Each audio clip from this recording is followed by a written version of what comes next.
આજે મુસ્લિમ બિરાદરોની બકરા ઈદની ઉજવણી કરવામાં આવી હતી। મુસ્લિમ ભાઈઓ બહેનો અને નાના બાળકોએ સુંદર મજાના વસ્ત્રો પહેરી પહેલી નમાઝ સવારની કાયમ કરી એકબીજાને બકરી ઈદની મુબારકબાદી આપી હતી। આજે સુરત શહેર સહિત દેશ અને દુનિયાભરમાં મુસ્લિમ બિરાદરો બકરી ઈદની ઉજવણી કરી રહ્યા છે।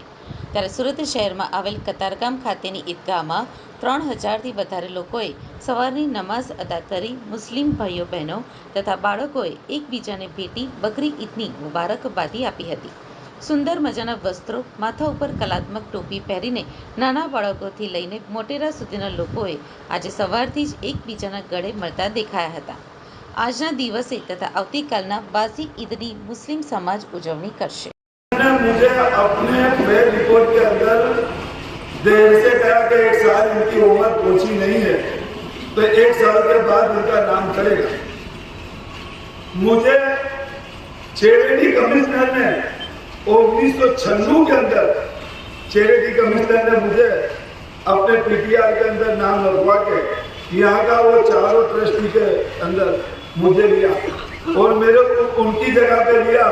मोहम्मद यासीन मुंशी साहब की जगह पे मेरे को लिया, जो रामपुरे में रहते थे।